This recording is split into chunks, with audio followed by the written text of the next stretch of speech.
یس. الله أكبر الله أكبر الله أكبر الله أكبر أشهد أن لا إله إلا الله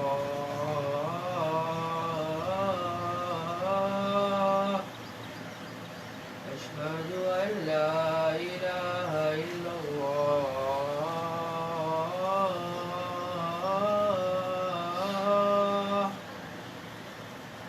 أشهد أن محمدا رسول الله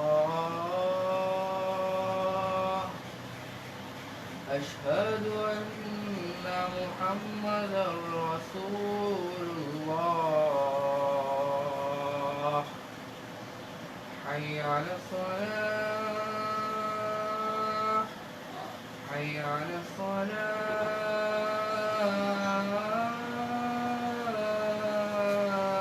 الصلاة حي على الفلاح حي على الفلاح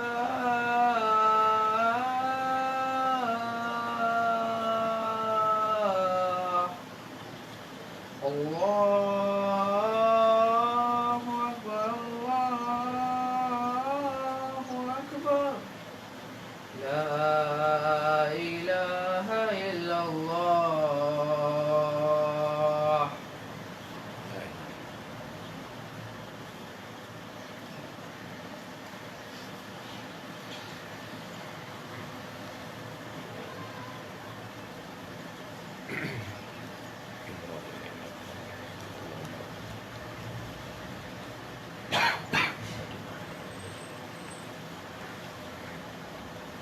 بسم اللہ الرحمن الرحیم. نحمده ونصلی ونسلم علی رسولہ الکریم. اما بعد فاعوذ باللہ من الشیطان الرجیم. بسم اللہ الرحمن الرحیم. پناہ مانگتا ہوں میں اللہ تعالیٰ سے شیطان مردود کے شر سے جو کہ راندہ درگاہ ہوا نافرمانی کی وجہ سے، اور شروع کرتا ہوں اللہ کے نام سے جو بڑا مہربان اور نہایت ہی شفقت والا ہے. آج کا جو ہمارا موضوع ہے وہ سورۃ الدہر ہے. دہر کہتے ہیں زمانے کو، اور یہ سورت جو ہے وہ مکی ہے، یعنی ہجرت سے پہلے نازل ہوئی ہے. قرآن کریم کو اگر ہم دو حصوں میں تقسیم کریں تو اس کا ایک بہت بڑا حصہ جو ہے وہ نصیحت پر مبنی ہے، اور بہت ہی تھوڑا حصہ ہے جو احکامات پر مبنی ہے. تو اصل جو قرآن کریم کا مقصد نظر آتا ہے وہ انسان کے اندر کے جو انسان ہے اس کو جگانا ہے. تو اللہ تعالیٰ یہیں سے بات شروع کرتے ہیں کہ اللہ تعالیٰ الانسان حین من الدہر لم یکن شیئا مذکورا، کہ بے شک انسان پر زمانے میں ایک ایسا وقت بھی آ چکا ہے کہ وہ کوئی قابل چیز ذکر نہ تھا. یعنی انسان کو ہم نے عدم سے وجود بخشا ہے. انسان پیدا ہونے کے بعد جب اس کے پاس اختیارات اور طاقت آ جاتے ہیں تو وہ اپنے آپ کو بہت کچھ سمجھنے لگتا ہے. تو انسان کو چاہیے کہ وہ اپنی حقیقت پر جو ہے وہ غور کرتا رہے کہ ایک ایسا زمانہ گزرا ہے کہ وہ کوئی قابل ذکر چیز نہ تھا، اور بہت ہی جلد ایک ایسا زمانہ آنے والا ہے کہ وہ واپس سے جو ہے وہ ایک بھولی ہوئی ایک چیز ہونے والا ہے. پھر اللہ تعالیٰ فرما رہے ہیں کہ ہم نے انسان کو نطفہ مخلوط سے پیدا کیا تاکہ اسے آزمائیں، تو ہم نے اس کو سنتا دیکھتا بتا دیا کہ دنیا میں آنے کا جو مقصد ہے وہ آزمانا ہے. اللہ تعالیٰ صبح شام ہر کام میں ہر معاملے میں ہمارا امتحان لے رہے ہیں، اور ہمیں آزمایا جا رہا ہے کہ ہم اللہ تعالیٰ کے راستے کی پیروی کرتے ہیں یا شیطان کی پیروی کرتے ہیں. اور اس نے ہمیں نعمتیں دی ہیں. بہت بڑی بڑی دو نعمتوں کا ذکر کیا کہ اس نے ہمیں سننے کی صلاحیت دی اور دیکھنے کی صلاحیت دی. تو ہم دن رات سننے سے بھی سبق حاصل کرتے ہیں، عبرت حاصل کرتے ہیں، علم حاصل کرتے ہیں، اور دیکھنے سے بھی عبرت حاصل کرتے ہیں. اور اسے رستہ بھی دکھایا. یعنی یہ نہیں کہ ہم نے صرف اس کو پیدا کر دیا اور یہ چیزیں دے دیں سننے کے لیے اور دیکھنے کے لیے، بلکہ اس کو راستہ بھی دکھایا۔ کیا راستہ دکھایا؟ کہ اب وہ اپنی مرضی ہے کہ وہ شکر گزار بن کے رہے ہمارا یا ناشکرہ رہے، یعنی جو نعمتیں ہم نے اسے دی ہیں اس پہ شکر کرے، اس پر جو ہے اکتفا کرے، اس پر جو ہے وہ اللہ تعالیٰ کی حمد ثنا کرے اور ہر حال میں خوش رہے، یہ جو چیزیں نہیں دی ہیں اس پہ ناشکری کرے اور انہی کو یاد کرتے ہوئے اپنے آپ کو مایوسی کے اندر مبتلا رکھے۔ تو یہ شعور بھی دے دیے۔ تو یہ آیات جو ہے اس وقت براہ راست ہمارے حالات سے متعلق ہیں کہ بہت سارے کام ہم نہیں کر پا رہے، جو ہے وہ بہت ساری جو دنیا کی لذتیں ہیں اس سے ہم جو ہے وہ محروم ہو گئے اس لاک ڈاؤن کے اندر اور گھروں کے اندر محصور ہو کے رہ گئے۔ مگر اس میں بھی ہمیں غور کرنا چاہیے کہ اللہ تعالیٰ کی جو بڑی بڑی نعمتیں ہیں وہ ابھی بھی ہمیں پہنچ رہی ہیں، ہمیں رزق پہنچ رہا ہے، ہمیں ہوا پہنچ رہی ہے، ہمیں پانی پہنچ رہا ہے، ہم گھر والوں کے درمیان ہیں، رشتہ داروں کے درمیان ہیں، اور ہمیں ہر طرح کی جو ہے وہ دیکھا جائے تو زیادہ تر چیزیں جو ہے ہمیں حاصل ہیں، بہت ہی کم حصہ ہے جس سے ہم محروم ہو گئے ہیں یا عارضی طور پہ ہمیں سسپینڈ کر دیا گیا۔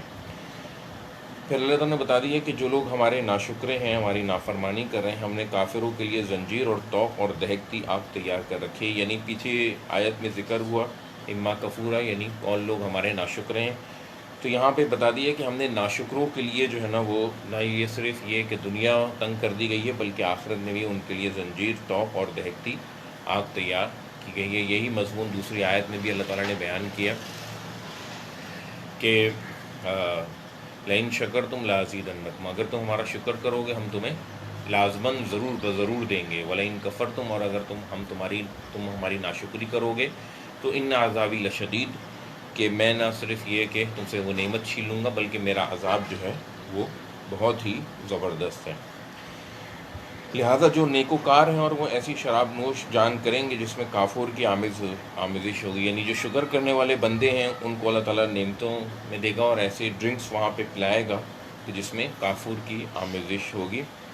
فرما دیا کہ کافور کیا ہے، اب اس چشمے کی تشریح جو ہے اللہ تعالیٰ خود فرما رہے ہیں کہ وہ ایک چشمہ ہے جس میں اللہ کے بندے پئیں گے اور اس میں چھوٹی چھوٹی نہریں نکال لیں گے، یعنی جہاں چاہیں گے اس کو لے جائیں گے اور جس طرح چاہیں گے اس کو ری ڈیزائن کر لیں گے۔ اور فرما دیے کہ جو شکر کرنے والے لوگ ہیں یہ ان کی ایک اور خصوصیت ہے کہ یہ لوگ نظریں پوری کرتے ہیں، یعنی یہ جو بات اللہ کا نام لے کے کہ میں یہ کام کروں گا اس کو کہتے ہیں نظر پورا کرنا یا منت مانگنا۔ تو اللہ فرما رہے ہیں کہ یہ جب نظر مانگتے ہیں تو اس کو پورا کرتے ہیں، اور اس دن جس سے سختی پھیل رہی ہوگی خوف رکھتے ہیں، یعنی ان کو معلوم ہے کہ جو بات ہم زبان سے نکال رہے ہیں اس کا ہمیں جواب دینا ہوگا ایک خوف والے دن کے اندر، لہٰذا اس کو اپنی نظر کو پورا کرنے کی کوشش کرتے ہیں۔ اور باوجود یہ کہ ان کو خود کھانے کی خواہش اور حاجت ہے، فقیروں اور یتیموں اور قیدیوں کو کھلاتے ہیں، یعنی اپنی یہ نہیں ہے کہ جو ضرورت سے زائد چیز ہے اس کو دے دیا، جو کھانا بچ گیا وہ دے دیا، نہیں، اپنی ضرورت ہونے کے باوجود وہ فقیروں کو اور یتیموں کو اور قیدیوں کو بھی اپنے ساتھ شریک کرتے ہیں، یعنی ان کے ساتھ بھی اپنا رزق شریک کرتے ہیں، یعنی فقیر جس کے پاس کچھ بھی نہ ہو، یتیم جو بیچارہ والد یا والدین کے سائے سے محروم ہو، جس کا کوئی مستقل کمانے والا نہ ہو، اور قیدی جو لوگ جیلوں کے اندر قید ہیں ان کا بھی خیال رکھتے ہیں۔ اور کہتے ہیں کہ ہم تو خالص اللہ کے لیے کھلاتے ہیں، نہ تو تم سے کوئی جزا چاہتے ہیں نہ شکر گزاری کے طلبگار ہیں، یعنی ہم کوئی تم سے بدلہ بھی نہیں چاہتے، یعنی کوئی ایکسپیکٹیشن نہیں رکھتے کہ ہمیں اس کے بدلے لوگ ہمیں کچھ کہیں گے، یہاں تک کہ وہ شکریہ کی بھی توقع نہیں رکھتے۔ ہم کو اپنے پروردگار سے اس دن کا ڈر لگتا ہے جو چہروں کو بگاڑ دینے والا اور دلوں کو سخت بے چین کر دینے والا ہے۔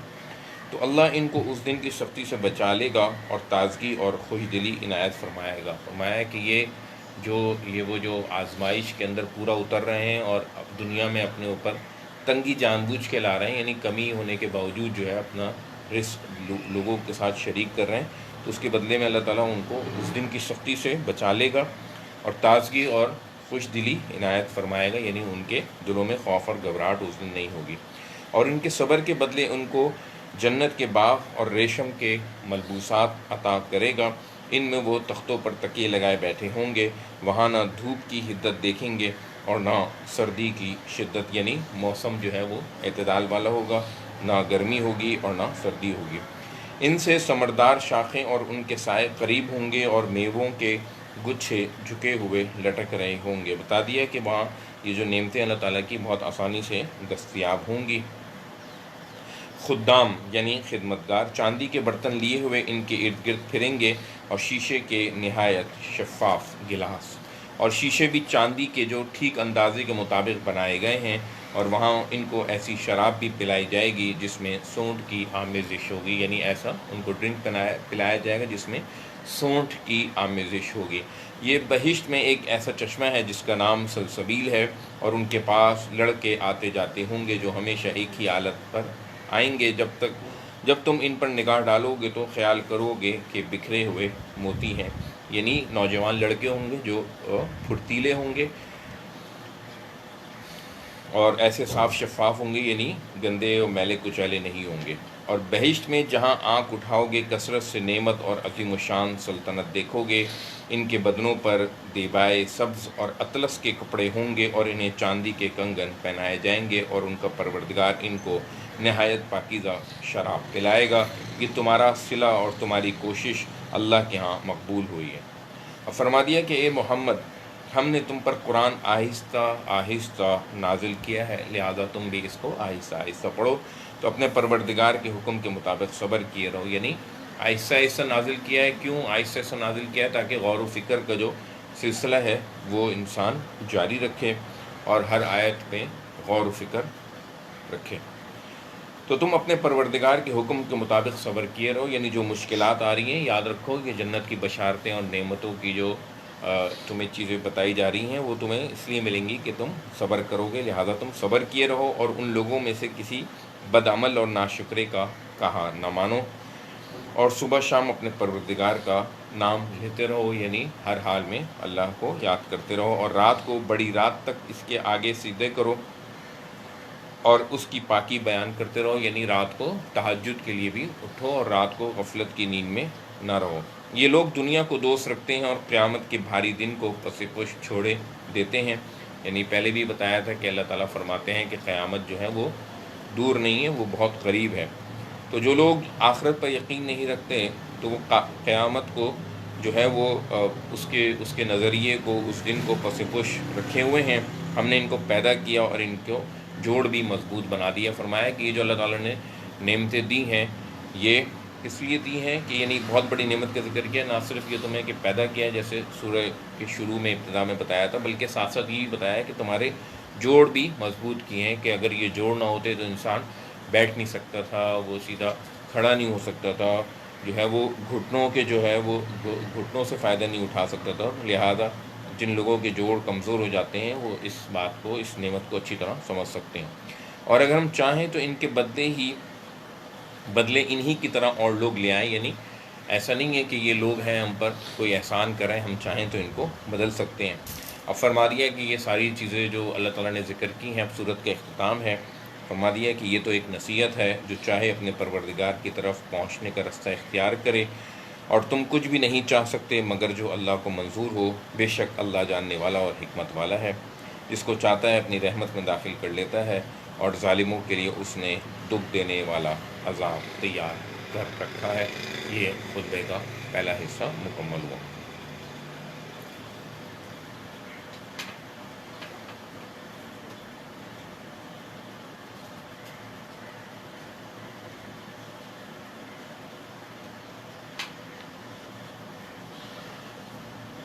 بسم اللہ الرحمن الرحیم۔ الحمد للہ نحمدہ ونستعینہ ونستغفرہ ونؤمن بہ ونتوکل علیہ۔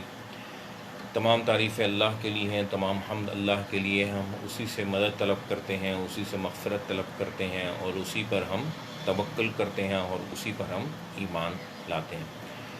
اور اے اللہ، ہم پناہ مانگتے ہیں اپنے نفس کے شر سے، اور ہم پناہ مانگتے ہیں اپنے برے اعمال کے اثرات سے۔ بے شک اللہ جس کو ہدایت دینا چاہے وہ اسے گمراہ نہیں کر سکتا، اور بے شک اللہ جسے گمراہ کر دے اسے کوئی ہدایت نہیں دے سکتا۔ شروع کرتا ہوں میں اللہ کے نام سے جو کہ بڑا مہربان نہایت رحم والا ہے، اور جس کی شفقت ابدی ہے۔ ان اللہ یأمر بالعدل، بے شک اللہ تعالیٰ ہم سب کو حکم دیتا ہے عدل کرنے کا ہر معاملے میں، اور اللہ تعالیٰ خود فرماتے ہیں کہ عدل کی گواہی دینے کے لیے کھڑے ہو جاؤ، چاہے وہ عدل اور وہ جسٹس تمہارے اپنے ہی خلاف کیوں نہ ہو، تمہارے اپنے والدین کے خلاف ہی کیوں نہ ہو، تمہارے اپنے رشتہ داروں کے ہی خلاف کیوں نہ ہو۔ بے شک اللہ تعالیٰ ہمیں حکم دیتا ہے ہر معاملے میں عدل کرنے کا اور لوگوں کے ساتھ اچھا سلوک کرنے کا اور قرابت داروں کو دینے کا۔ وینہا، اور ہمیں روکتا ہے فحاشی سے، بری چیزوں سے، منکرات سے اور خدا کے خلاف علم بغاوت بلند کرنے سے۔ یعظکم لعلکم تذکرون، یہ نصیحت ہم سب کو اس لیے کی جاتی ہے کہ تاکہ تم نصیحت حاصل کرو۔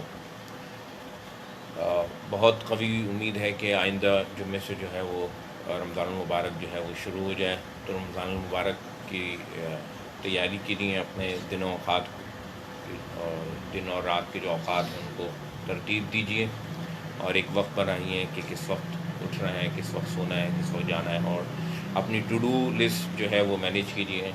گھروں کے اندر ہم زیادہ تر رہتے ہیں تو لہٰذا کھانا پینا جو ہے وہ کم کیجیے تاکہ جو ہے وہ ہم موٹے نہ ہو جائیں، اور ایکسرسائز کے لیے، یوگا کے لیے، میڈیٹیشن کے لیے وقت نکالیے، اور ہر کام جو ہے وہ وقت کے مطابق کیجیے۔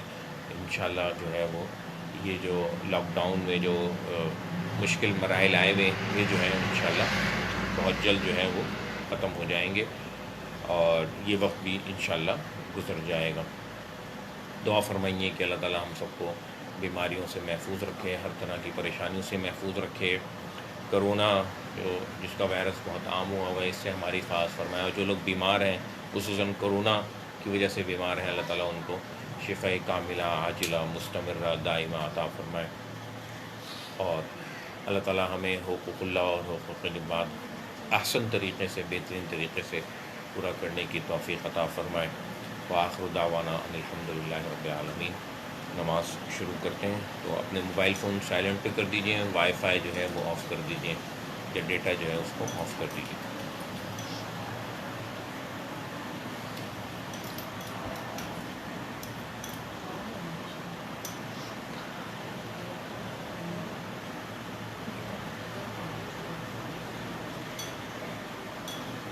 اللہ اکبر، اللہ اکبر، اشہد ان لا الہ الا اللہ، اشہد ان محمد رسول اللہ، حی علی الصلاۃ، حی علی الفلاح، قد قامت الصلاۃ، قد قامت الصلاۃ، اللہ اکبر، اللہ اکبر، لا الہ الا اللہ۔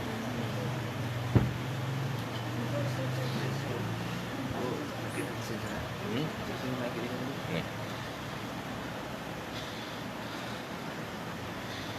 اس صفو کو اہتمام کے ساتھ سیدھا کر لیجئے اور تھوڑے فاصلے سے کھڑے ہوئیے۔ 6 فٹ کا فاصلہ نہیں ہو سکتا تو 2 فٹ کا فاصلہ کر لیجئے۔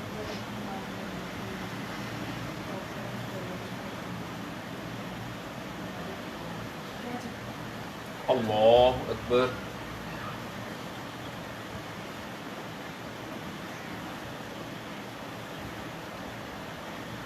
الحمد للہ رب العالمین، الرحمن الرحیم، مالک یوم الدین، ایاک نعبد و ایاک نستعین، اہدنا الصراط المستقیم، صراط الذین انعمت علیہم غیر المغضوب علیہم ولا الضالین۔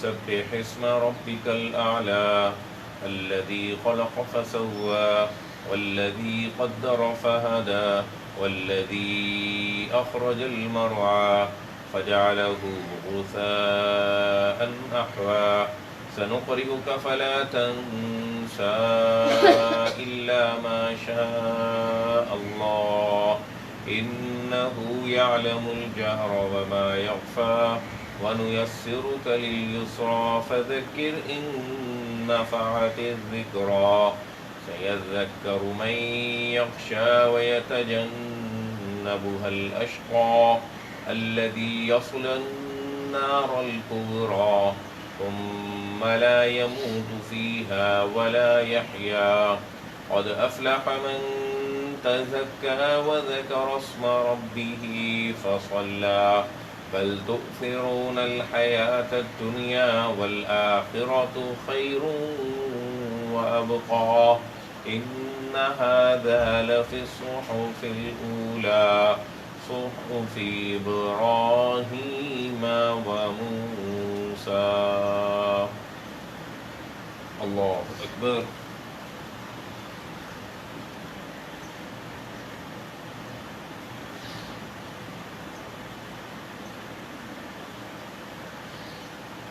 سمع الله لمن حمده. الله أكبر.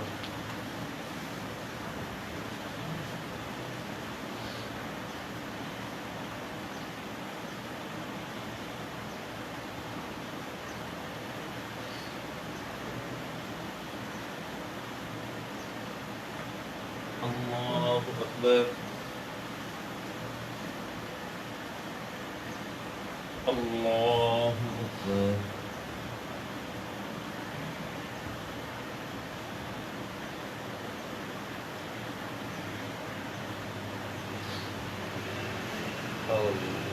الله أكبر. الحمد لله رب العالمين الرحمن الرحيم مالك يوم الدين إياك نعبد وإياك نستعين اهدنا الصراط المستقيم صراط الذين أنعمت عليهم غير المغضوب عليهم ولا الضالين.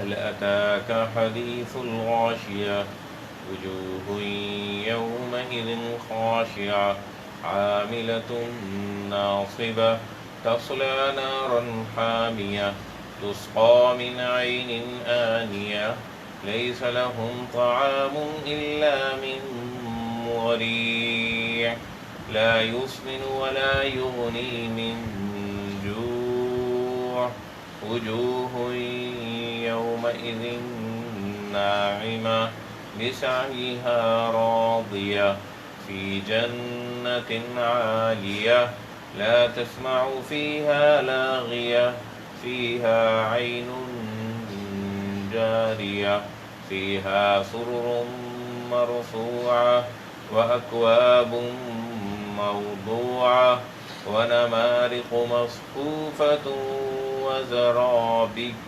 مبثوثة أفلا ينظرون إلى الإبل كيف خلقت وإلى السماء كيف رفعت وإلى الجبال كيف نصبت وإلى الأرض كيف سطحت فذكر إنما أنت مذكر لست عليهم بمسيطر إلا من تولى وكفر فيعذبه الله العذاب الأكبر إن إلينا إيابهم ثم إن علينا حسابهم. الله أكبر.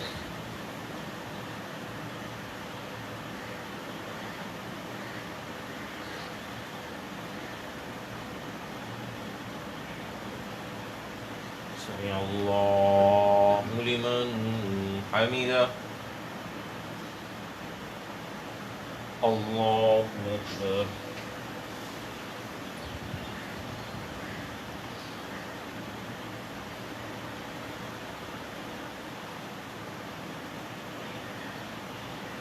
الله أكبر. الله أكبر.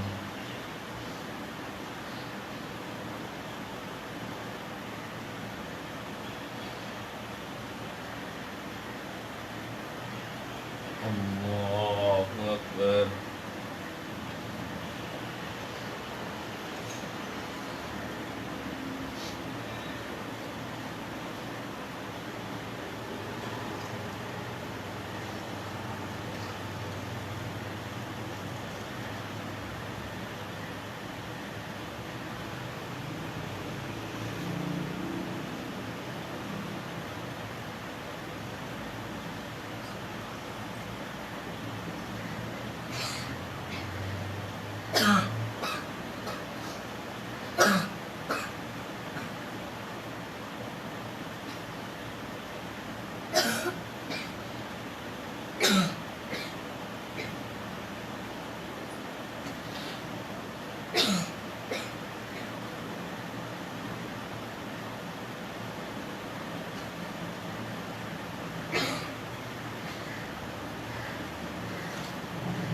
السلام علیکم ورحمۃ اللہ. السلام علیکم ورحمۃ اللہ.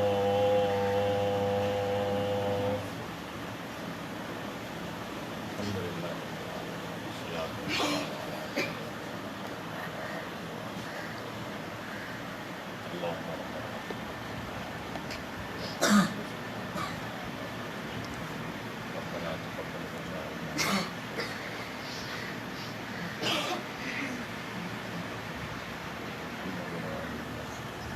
آمین.